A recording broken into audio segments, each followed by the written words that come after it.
আজকের প্রধান শিরোনাম। আগামী নির্বাচন ইতিহাসের কঠিন পরীক্ষা বললেন তারেক রহমান।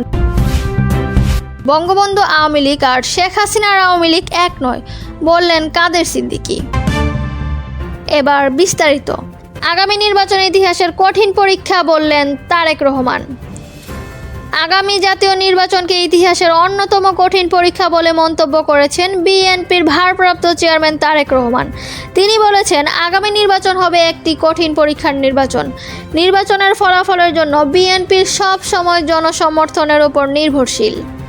শুক্রবার রাজশাহী বিভাগের জেলাগুলোর নেতাকর্মীর সঙ্গে মতবিনিময় সভায় প্রধান অতিথির বক্তব্যে তিনি একথা বলেন। বিএনপির ভারপ্রাপ্ত চেয়ারম্যান বললেন, বিএনপির গত 17 বছর ধরে জুলুম ও নির্যাতন সহ্য করে যেভাবে জনগণের আস্থা ধরে রেখেছেন তার ধারাবাহিকতা রাখতে হবে। তবে আগামী নির্বাচন হবে একটি কঠিন পরীক্ষার নির্বাচন। নির্বাচনের ফলাফলের জন্য বিএনপি জনসমর্থনের উপর নির্ভরশীল। দলের নেতাকর্মীদের উদ্দেশ্যে তিনি বললেন, এমন কোনো কাজ করা যাবে না যা জনগণের আস্থা নষ্ট করে। জনসম্পৃক্ত থেকে জনগণের আস্থা অর্জন ও সেটা অক্ষুণ্ণ রাখতে তৃণমূল নেতাকর্মীদের ঐক্যবদ্ধভাবে সকল প্রশ্নের ঊর্ধ্বে থেকে কাজ করতে হবে। বঙ্গবন্ধু আওয়ামী লীগ আর শেখ হাসিনার আওয়ামী লীগ এক নয় বললেন কাদের সিদ্দিকী।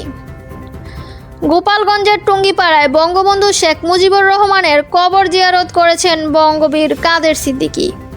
বাংলাদেশ কৃষক শ্রমিক জনতা লীগের সভাপতি বঙ্গবীর কাদের সিদ্দিকী বললেন, আমি তো আওয়ামী লীগের কোনো দুর্দিন দেখি না। মাওলানা ভাসানী ও বঙ্গবন্ধু আওয়ামী লীগ আর শেখ হাসিনা আওয়ামী লীগ এক নয়।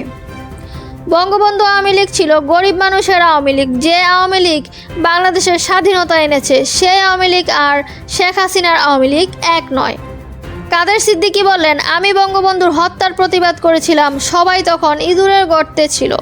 বঙ্গবন্ধু হত্যার প্রতিবাদ করার জন্য যাদের কাছ থেকে সম্মান পাওয়ার কথা ছিল তারা আমাকে কোনো সম্মান করেনি বা দেখায়নি, বরং তাদের থেকে অসম্মানিত হয়েছি। তবে সাধারণ মানুষের কাছ থেকে অনেক সম্মান পেয়েছি। বঙ্গবীর কাদের সিদ্দিকী বলেন, আমি আজ একটি কথা অবশ্যই বলবো, বৈষম্য বিরোধী ছাত্র আন্দোলনের সাফল্য আমি মনে প্রাণে কামনা করি ও বিশ্বাস করি। তবে টুঙ্গিপাড়াবাসীকে ধন্যবাদ জানাই। এই দুর্যোগের মধ্যেও তারা বঙ্গবন্ধুর কবরকে মর্যাদার সঙ্গে রক্ষা করেছেন।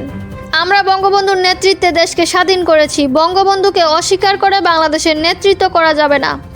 বঙ্গবন্ধুকে স্বীকার করে সম্মান করে যতটা সম্মান তার প্রাপ্য ততখানি সম্মান দিয়ে আমাদের চলতে হবে।